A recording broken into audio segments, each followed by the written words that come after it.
About to leave, already packing. Come with me, I'm not really asking. We'll get away to a place where we don't know.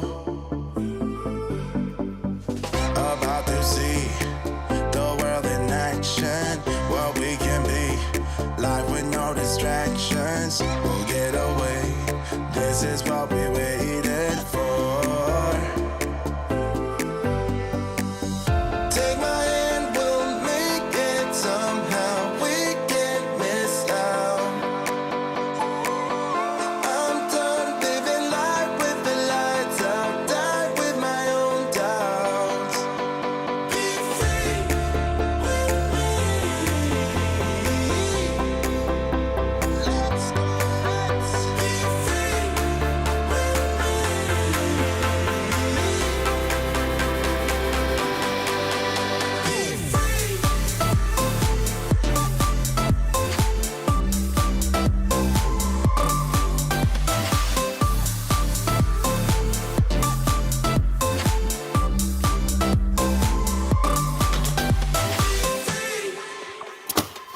Not looking back, eyes on the freeway, Bonnie and Clyde, a classic cliche. We're on the run, this is what we waited for.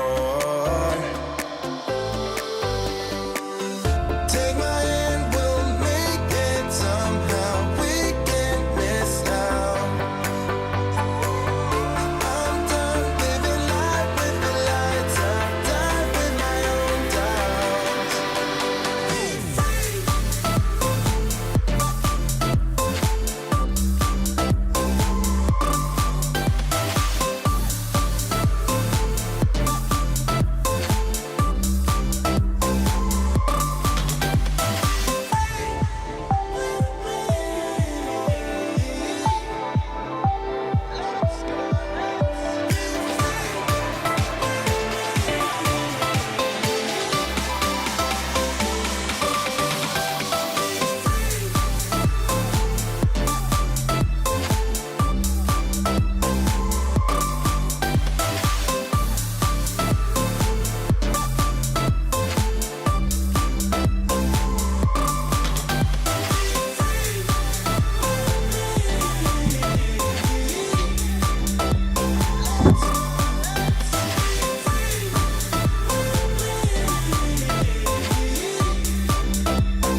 Good evening. Hello, everybody, and it's nice of you all to join us. We weren't sure how many people would join us today because obviously it's been a big day for sociology. You might want a little break, but it's lovely to see you to join us to think about paper 3 a bit, and particularly the theory section today. And I'm joined this evening by Craig and by Sarah. I managed to do the pointing in the right direction. I'm getting better at this. Yeah, we've got some activities to go through. If you want to join in with the activities, which we would love you to do so, you can join in the chat window, which you're all using anyway, so that should be great. And I've seen lots of people sort of thinking about their exam today. Obviously, if some people, we're all on about, it's all about the paper 3 now. And by the way, if some people are saying they thought it was great and you felt, I didn't like it so much, don't sort of panic about that kind of thing at all. People have different, how people react to an exam can be different. Just because you didn't feel it went as well doesn't necessarily mean you didn't do well on it and all that kind of thing. So don't be too swayed by how other people feel about it. And people do different questions, you do different topics and things as well. So, so just, absolutely. Okay, let us go to our first activity. And I believe we've got Craig for the first one, 5, 4, 3, 2, 1. We do. See, we're back to our normal format now, where sort of like we start with a 5, 4, 3, 2, 1. So if you are new, there's not too many.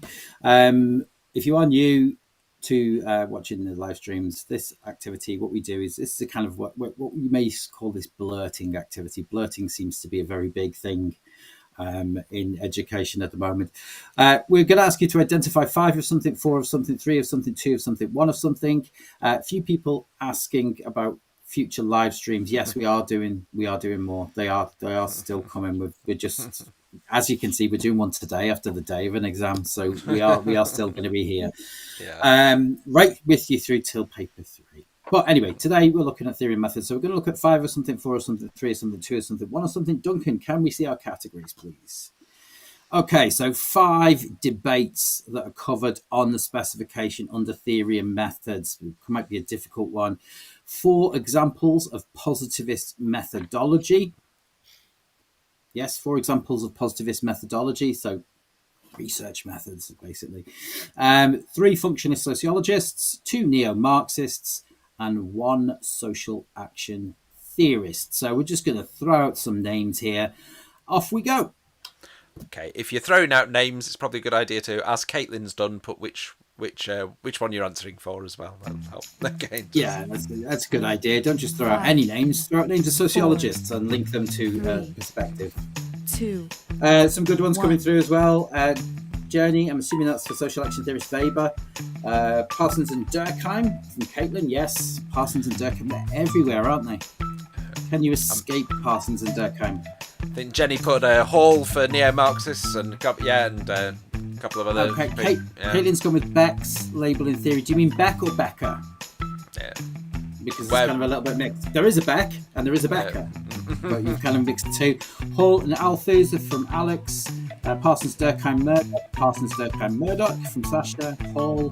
Goffman, yes, Goffman is a social action theorist.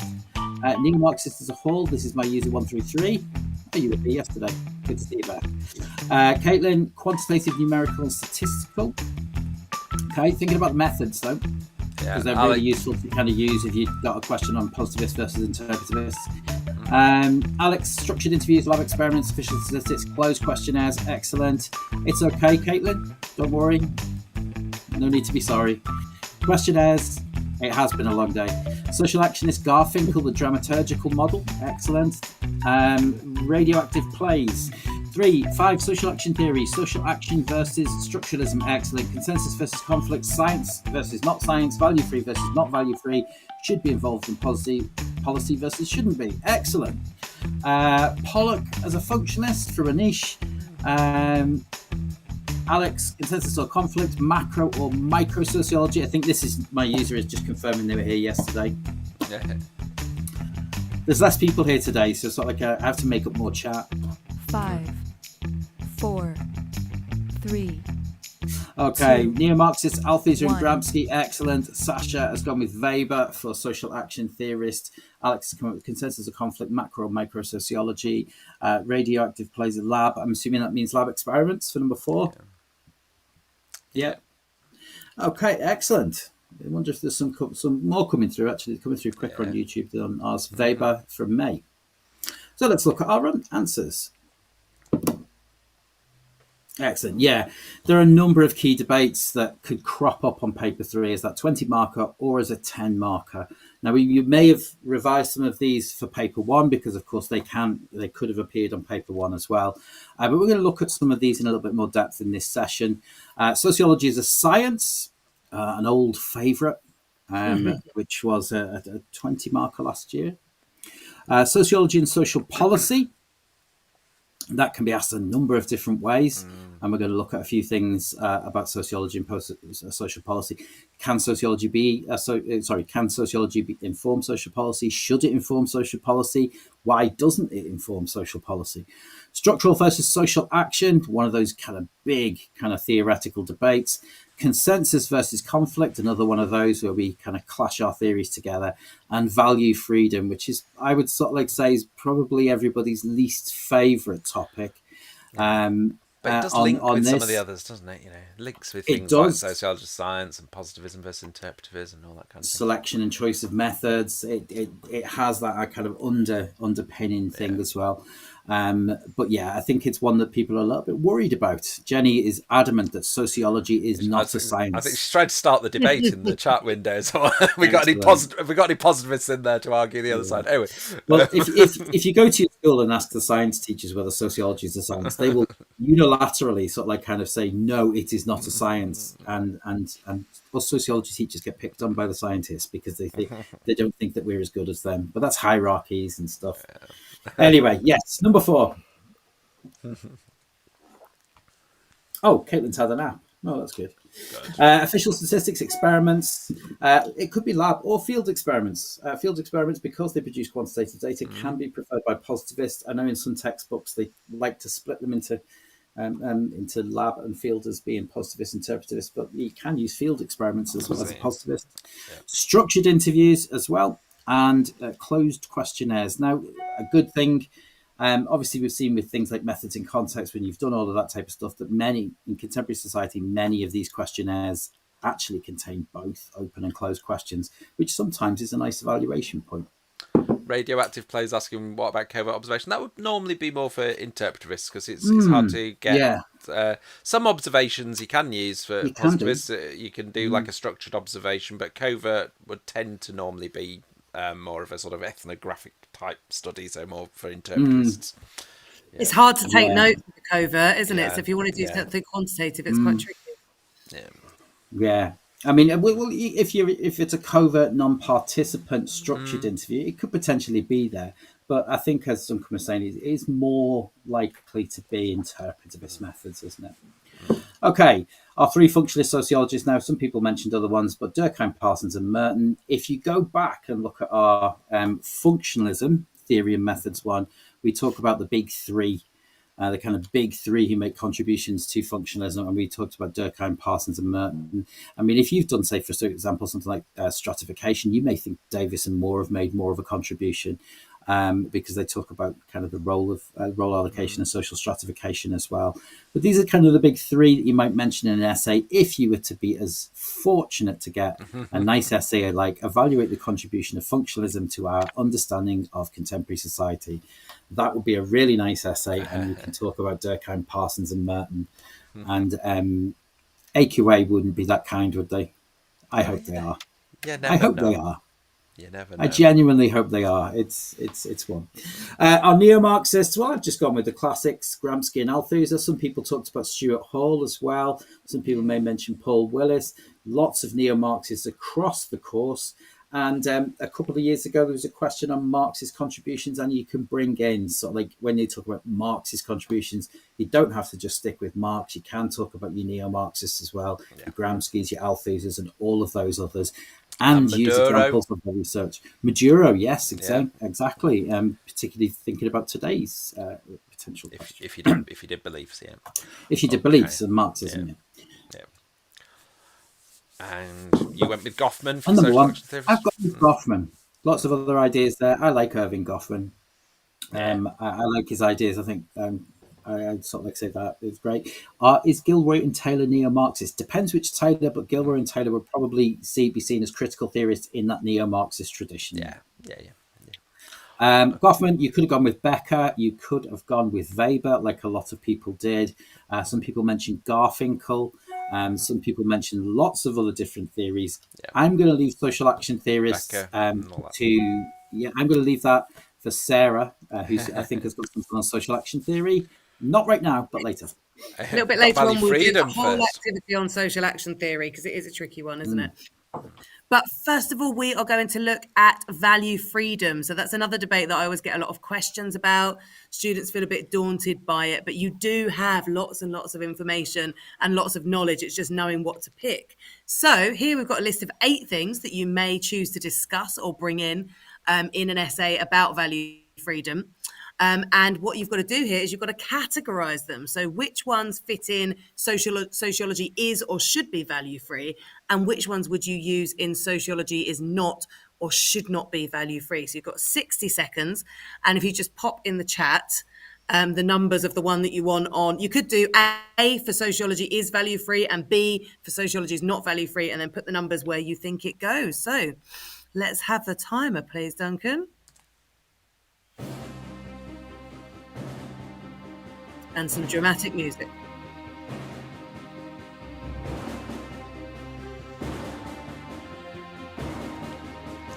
I feel like Jenny is a bit like Popper Are you a psychologist, Jenny? I'm trying to work out your perspective on this.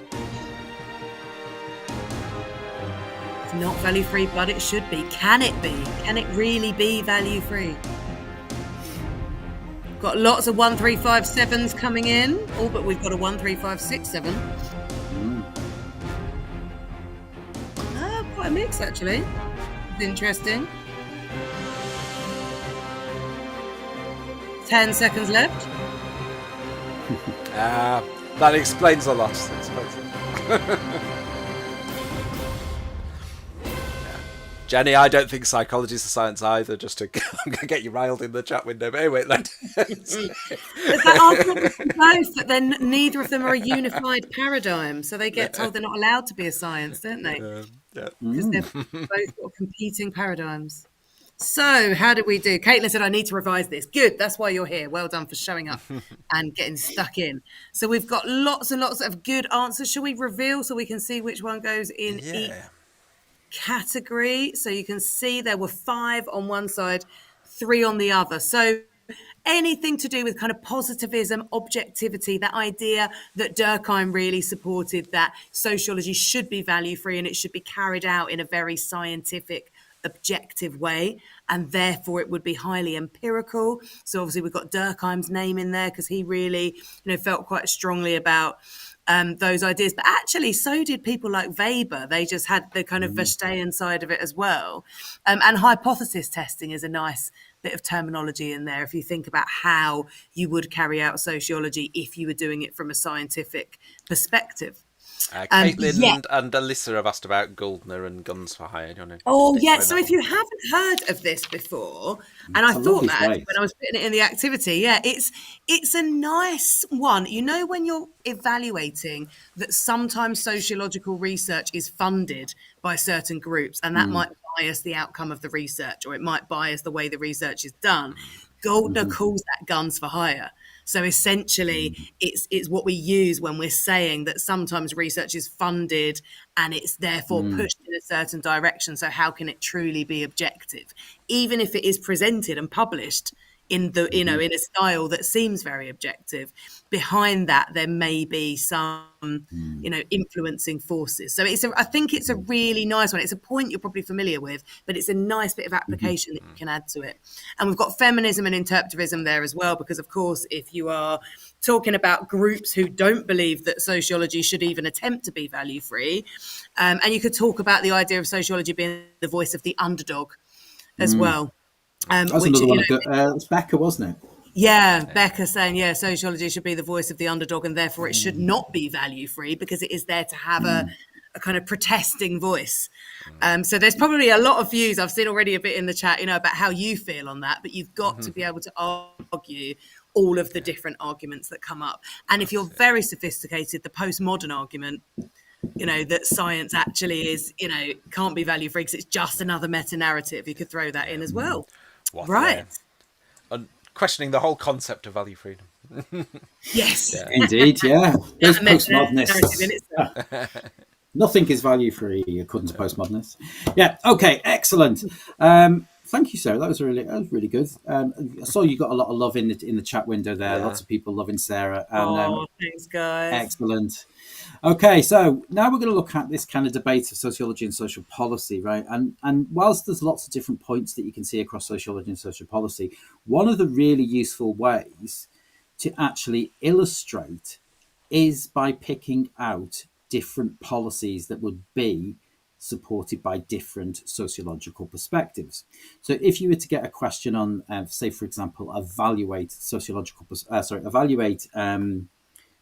explanations of the relationship between sociology and social policy, you can use an example to of a policy that will be supported by a specific set of sociologists.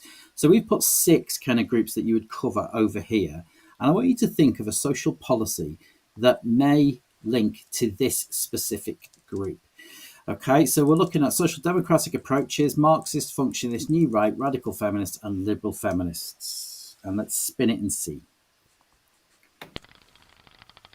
And we're talking about nail care now. Excellent. I remember a few years. I can still see the cameras, so I've just had a quick look to see Sarah's. I remember a few years ago. Do you not remember a few years ago when people were asking us about our beard care routines? Yeah. I like that we've moved on to nail now. care We've now. got nails as well. Yeah. Excellent. We need to We've have the balanced gender it out. balance. We do. My nails aren't looking so great at the moment, so we can't I can really recommend balance some that out. colours, Craig. What do you think? Really? I think you're a hot pink or bright red. A hot pink. Yeah. I think it'd go hot Challenging pink. hegemonic masculinity. A couple of people are asking. I'm well in touch with that. A couple of people are saying, "What does this mean? What are social democratic approaches?" What's Social all this about? democratic approaches are often sort of like kind of linked with sort of like the likes of New Labour, and things like that. It's kind of very much that kind of Centre left, Weberian, soft left, Weberian idea. Not quite. I would certainly say not Marxist. No, in the slightest, but a little bit more kind of some of the policies that you may have seen during New Labour, for example. left of centre policies. They wouldn't be new right. No, they wouldn't be new. Well, it depends on your view. No, they wouldn't be new right. Yeah. No. We're talking about things that have been introduced by Labour governments, essentially. Not necessarily just New Labour. Things like the NHS and stuff would come under being social democracy as well. I mean, Rowan's gone with Civil Partnership Act. Yeah. That would be a good example. Would be a good example. Sort of like Troubled Family Scheme was kind of new rightish. Yeah, I mean, it was David Cameron, wasn't it? I think so. It was like kind of. People will sort of like say particular... that kind of falls into that kind of gap between left and right realism, doesn't it? Sort of like the Troubled Family. Some people would say, "Oh, it's very much an intervention program," but some would sort of like say it's a victim blaming approach as well. So things like EMAs, there are a few coming through. EMAs, free school meals, NHS, welfare benefits, Housing Act, excellent. Yeah. These are all good ones to show that kind of a social democratic view. Anything that's like benefits sort of. Yes, basically. So there's a risk that EMA, EAZ, aim high, sure stop. Craig's not thrown you with New Labour, but you probably wouldn't think of things. Although city academies and there was another one that came up. Tuition fees are obviously New Labour policies. So if it was an education question, you absolutely would talk about those. They probably wouldn't be classically social democrat type policies. Things like your stuff that's designed to help the less well off. It really would be things like, as Caitlin was saying, things like benefits, welfare, payments, that kind of thing.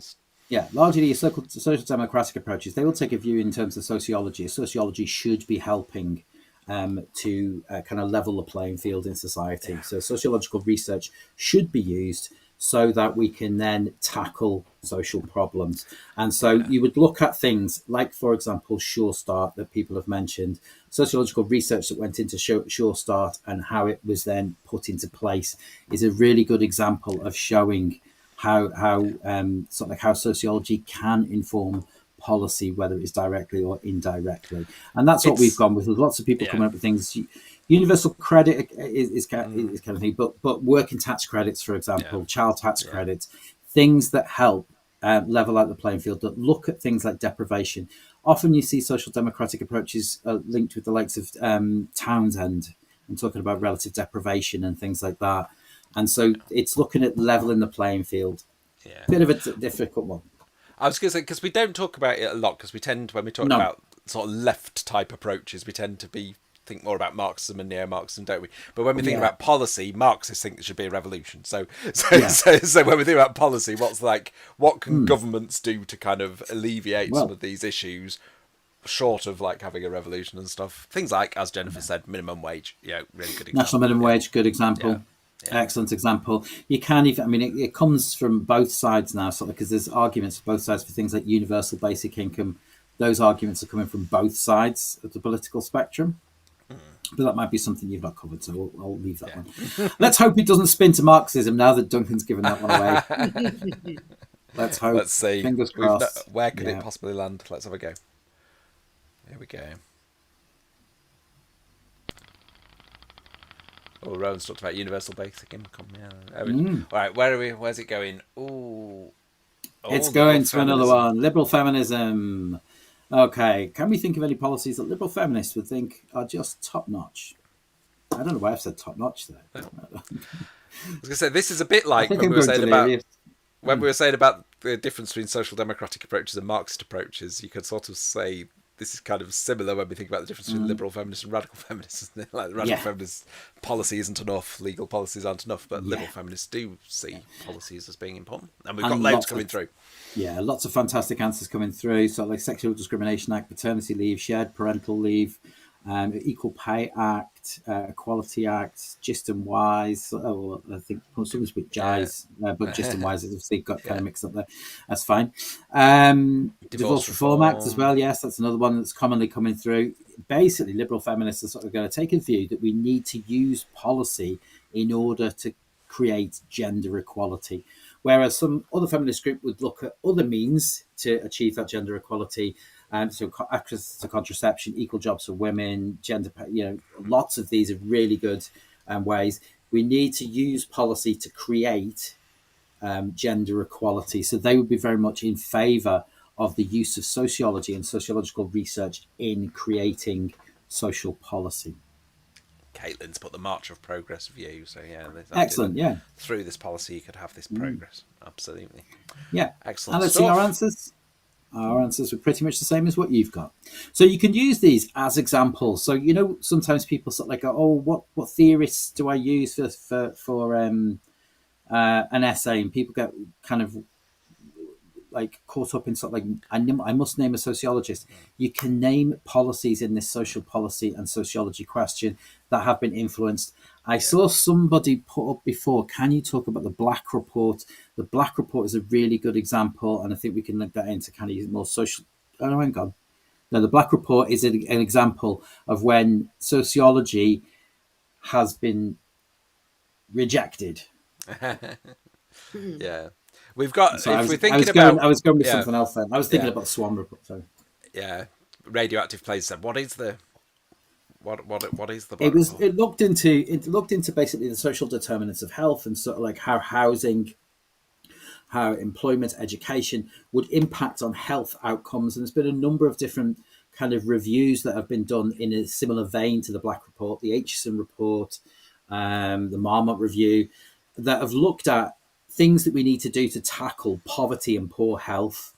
And the Black Report was commissioned in 1979 and was it was commissioned under the Labour government, the late days of Labour government in 1979. And when it came to the Conservative government in 1979, 1980, when it was published, they rejected all of the findings because they said it was too costly.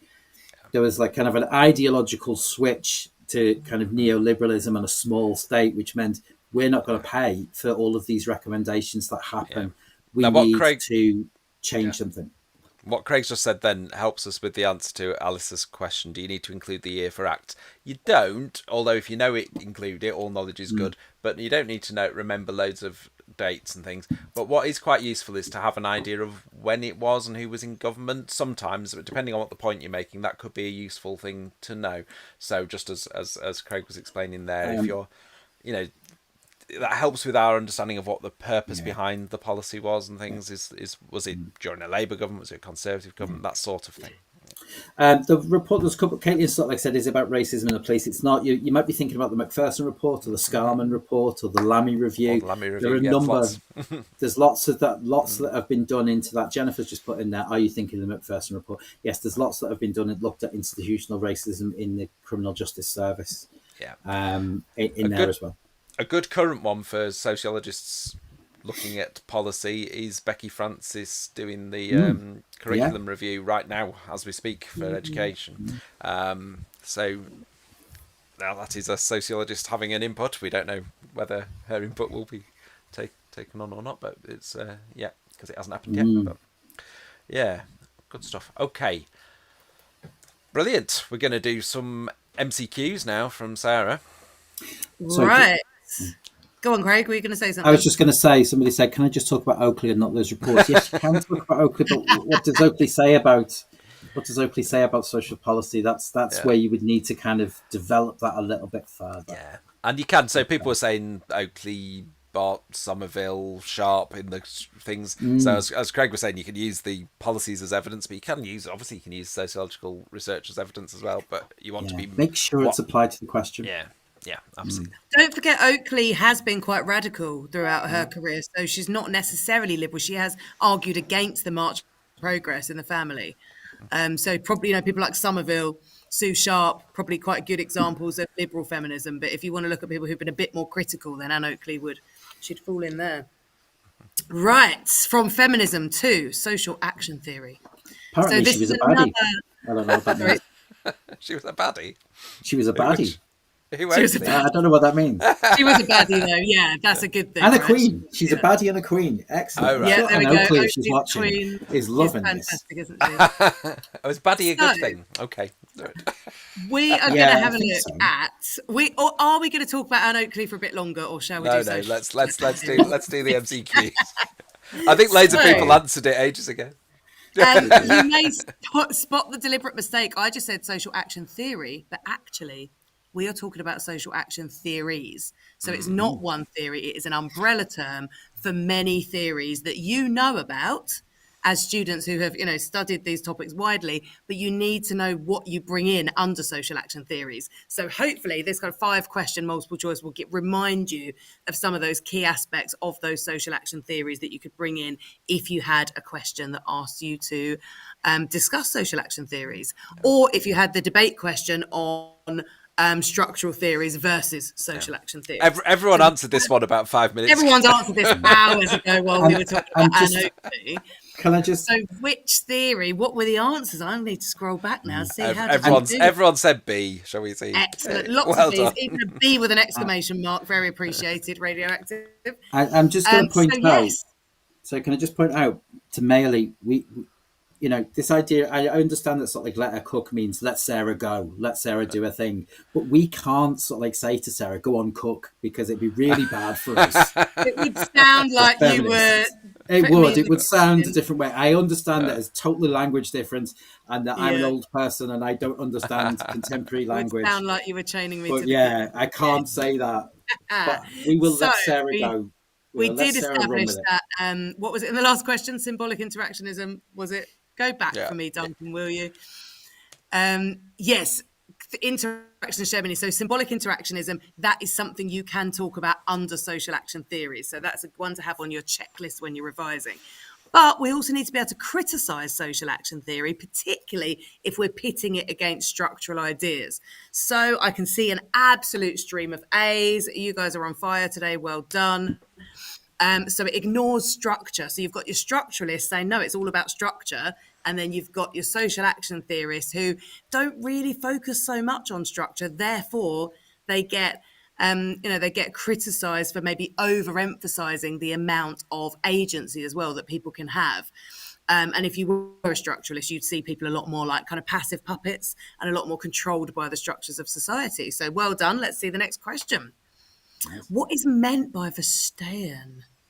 I find that all students think they know what this means, but actually I see a lot of misconceptions when it's used.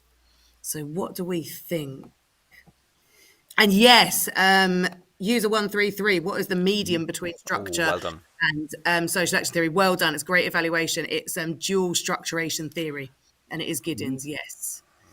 We've got lots of A's coming in. Well done, Caitlin, Lily, Hashi, Alyssa. Excellent stuff. So it's the empathetic understanding of social actors' meanings. I sometimes find that students think it simply means rapport and building a connection. But what Faber actually talked about when he used this word Verstehen was being able, as a sociologist, as a researcher, to put yourself in the shoes of the person you were researching. So he felt you could still be quite distant from them, but you had to be able to empathise and put yourself in the shoes of. So therefore, that would affect your research methods.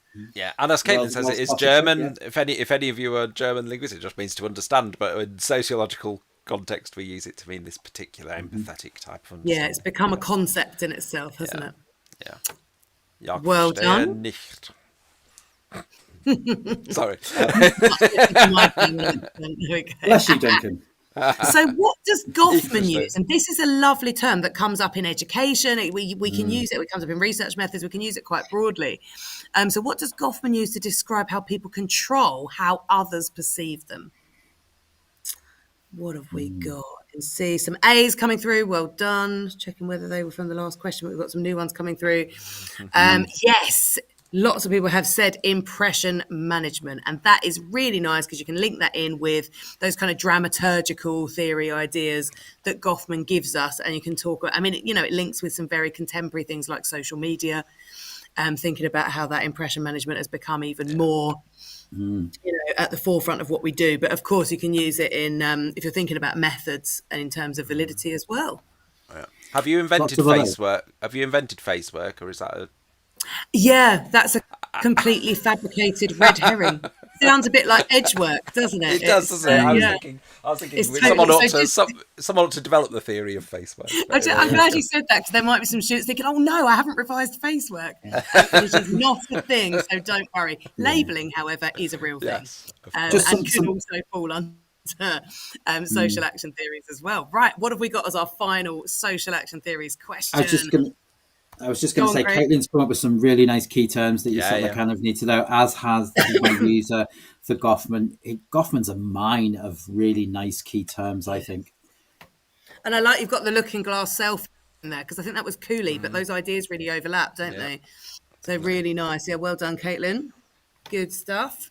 Okay. Have they all been A? Have they all been A? Have they all been A? Why? How would that have happened? Yeah, it's totally random if it has. But, actually, so I think we've got lots of A's. I'd love to say you were all wrong. I think the first one was B, actually, wasn't it? But anyway. Yeah, that's right. You're right. Yeah. So if you need to be able to have a clear definition of social action theories, just to make sure that you can be explicit about what you're talking about, whether or not you're writing an introduction, you'd still want to show that knowledge. So the idea that it is a bottom-up theory, and it really focuses on the meaning that individuals give to their actions. And you can see that contrasting to the non-correct answers there.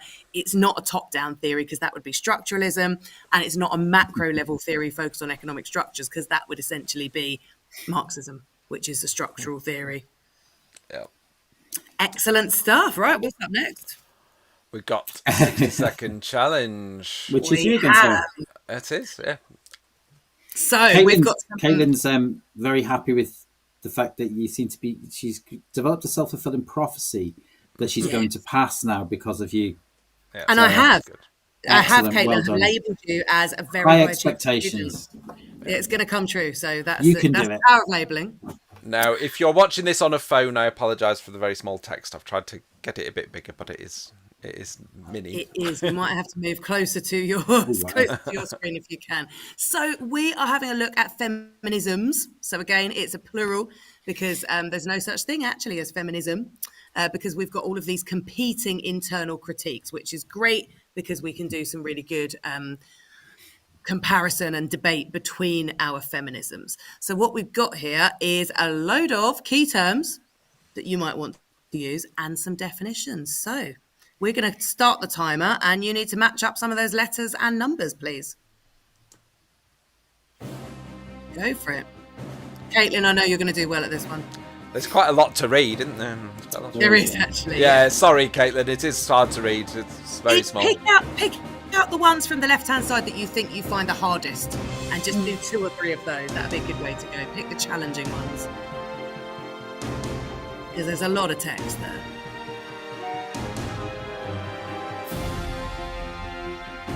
There's lots of good answers coming through there. Yeah. Yeah, well done.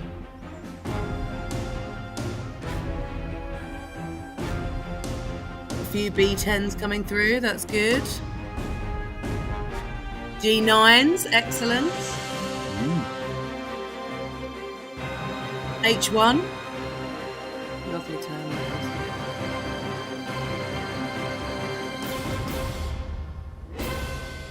And a few people correcting themselves as they see, because some of them are obviously related, and then they see, there's another one that's a better fit, which there's a lot to do there in 60 seconds, isn't there? Yeah. Well done, though, for giving that a go. Yeah. If you are struggling to look at it, you could take a screenshot, because then you'd be able to zoom in on it after the session. Yeah, could be helpful if you're on your phone. Oh, that's okay. So we've had and of course, watch it back. Coming up, good. We've had a lot of right answers there. Yeah, Caitlin, that was hard. That's what we're here for. We're here to challenge you so you can do brilliant things. Right, let's have a look at is that matched up now? Yeah, I've matched them up now. Yes, it is matched up indeed. There's our answers. So Patreon, and if you've got any questions about any of these terms, feel free to ask them. So patriarchy, obviously, nice key term there in terms of the system that feminists are talking about as the oppressive structures of society. Gender role socialization, is going to come up in a lot of your topics, not just in theories and debates. Intersectionality, this idea that actually, there's a link between race, class, and sexuality and gender, and we can't just talk about gender as a defining factor. And Kimberly Crenshaw gave us that term. It's quite a contemporary term, very useful. Really good to know the difference between liberal, radical, and Marxist feminism so that you can do those internal critiques. You'll be more familiar with Marxist feminism probably from The Family, talking about things like Fran Ansley and her takers of the word I won't say online today. Because I'm behaving myself. Liberal feminism, we've just talked about lots, haven't we? Radical feminism being that more, wanting to see a kind of overthrowing of the system or a dismantling of the structures, not really believing that we could just have a march of progress and everything will be great. Domestic labour, which if you've done families, you'll know a fair bit about, but just this idea that there is a lot of unpaid work that does support the economy, but, women are doing that in a way that are potentially being exploited by. You may be familiar with the term male gaze. I think it's a really nice one. It comes up in media, but it also comes up in education. And this idea that women are objectified and that it's their kind of appearance that's commented on a lot and sort of visual culture, and therefore women are viewed through that lens. Rather than the kind of merit should be viewed through.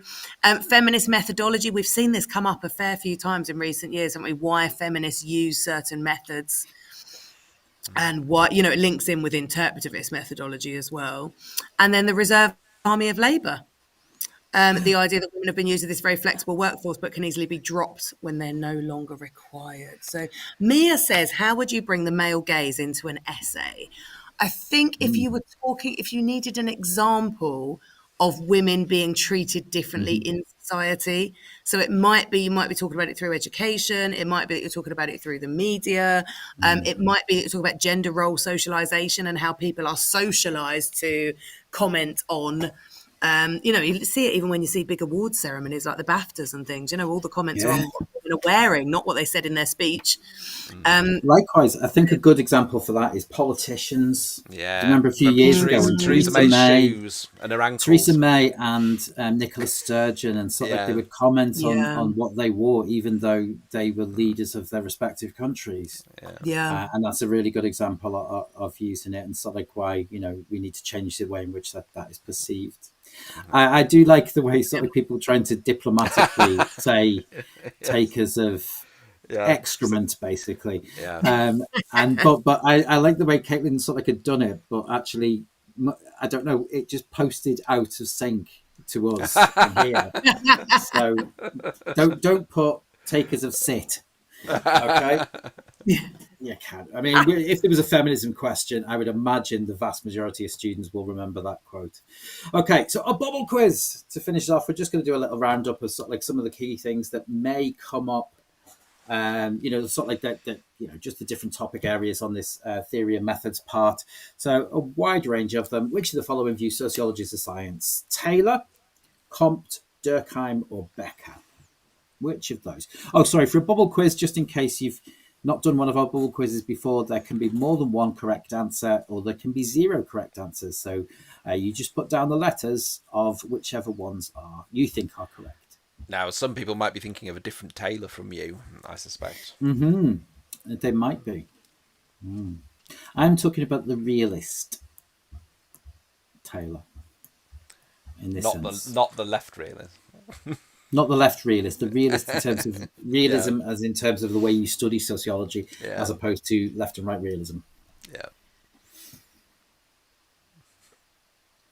Unfortunately, Anna's not here today. I tell you what, the ladies are getting the love today, aren't they? I know, Everyone's loving Sarah. Now people have got a crush on Anna. We're feeling left out here. We're just not really. Two old bearded men. Not really. No, we don't want you to have a crush on us. Sorry. No, we don't. Honestly, there's I've got kids. And, A, B, and C. I'm digging myself a bit. You are. A, B, and C. Yes, it's hello. Well A, B, and C. Yeah. I feel a bit giddy because paper 2's over. I think. Yeah. That's it. Yeah. Yeah, when that first phrase came out first, hello, sociology bears. When we first talked about sociology bears, I thought it was people describing me and Duncan as like bears or something. But, Because of the beards. because we were hairy and bearded.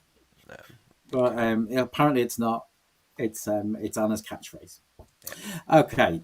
Which of the following are reasons sociology does not inform social policy? And this, we've mentioned one when we talked about the Black Report earlier on. So, cost of implementing, ideological differences, methodology used by sociologists. We may have actually mentioned two of them earlier on. Presence of pressure groups and think tanks. Rowan has gone with 1, 2, and 4. So I guess A, B, and D. Yeah. Lots of people are asking Jenny? who Taylor was. Craig did say who Taylor was a few minutes ago. Hey, said, we're never he's a going to know. realist. We're never going to know who Taylor is. You are. Taylor. I mean, I think often with Taylor, what you would look at. Taylor talked. He did do a study that often used to be used when we had suicide on the specification. Yes. And he looked at research into suicides and the impact on train drivers. But then also Taylor's kind of view of realism links into this idea that sociology can follow scientific principles, but it cannot make predictions in the same way that the natural sciences can. Sociology is a little bit more like seismology or meteorology in the fact that it can explain why something has happened using scientific methods, but it cannot predict what is going to happen next because people have unique ways of interpreting it. You might have someone else for that, like Sayers or something like that. Yeah. There's a few, aren't there? Cost of implementing ideological differences, methodology used by sociologists, presence of pressure groups and think tanks. A, B, and D from Alex. May has got A, B, and D, and you are correct. Yes. The cost of implementing sociological research, as we mentioned with the Black Report, you can use that to back that up. Ideological differences. Maybe that could have been the reason for that as well, couldn't it? Might not have just been the cost. We can certainly do that. You sort of like find things like Marxist, any kind of research that comes from a kind of critical or Marxist viewpoint will tend to be rejected, particularly by governments that lean to the centre or to the right of the political spectrum. There's that ideological clash, so they will say, no, we're not doing that. And the presence of pressure groups and think tanks, obviously they have a massive influence on policy formation, and this could be one of the reasons why, despite the massive amount of sociological research that's done, they could be rejected. Sarah is still here, Alyssa, don't worry. We'll see her in a minute. Still here. Yeah, there you go. Which of the following are features of postmodern society? Powerful social institutions, hybrid cultures, rejection of meta-narratives, and media saturation. This is one for all the media students today. Just what you want, a bit more postmodernism. Got a few BCDs coming through. And BCDs, excellent. Well done. Well done, M. I'm just going to say M because I can't pronounce the second part. No. Jennifer's gone BCD as well. Yeah, excellent. May's gone BCD. Rowan's gone 2, 3, 4. Lily, Sasha. Yeah, excellent. Yes. Powerful social institutions is very much something we would kind of link with modernity rather than. Sasha's asked, what do we mean by hybrid culture? So people who do culture and identity or media will have talked about that, but it is something you can bring into a theory question, isn't it? Yeah. As a process of globalization, what we've seen is we've started to see the merging of cultures. So, for example, people often talk about Brasians or British Asians, and the merging of culture where sort of like people will take on traits of both cultures and form a new distinct culture. So that's what we mean. National identity becomes less important, doesn't it? Yeah, it's kind of almost like it's a unique identity in its own that has been created from merging other identities. Okay, which of the following are conflict theories? You rate Marxism, feminism, functionalism. Lots of people should get this one. Yeah, people are going BC, BC, BC. And you are correct. Marxism and feminism. And our final question for today. Which of the following are theoretical concerns when choosing a method? Yeah, we've not mentioned too much about methods, but it could potentially come up on this paper. Absolutely. So the type of data, access to participants, validity, or the ability to generalize. Yeah, I'd do it for any phase 2 journey. Methods, yeah, keep it on one paper, but unfortunately, it could potentially be on this paper. CD, a lot of people are going CD. Yeah, There's could one there be missing. any other? Maybe one of the others. Type of data or access to participants. Which one of those? There we go. Yeah, Reveal. whether they choose quantitative or qualitative data is a theoretical one. I think people have gone CBD there. Access to participants is very much a practical issue, Yeah. but it can eventually lead to a theoretical issue. They're not totally. All of them end up sort of interacting, don't they? Primarily. Can we explain it a bit more? I certainly can. So when you think about different types of methods, I mean, there is a potential for a question that's something like evaluate the view that theoretical issues are the most important in a sociologist's choice of topic and method, for example. Yeah, it tends to be an older question. Yeah. Outline two reasons. Outline two practical disadvantages of a specific method as well is a common question that's asked. So what you'd have to do is make sure that you identify which ones are the practical, which ones are the ethical, which ones are the theoretical.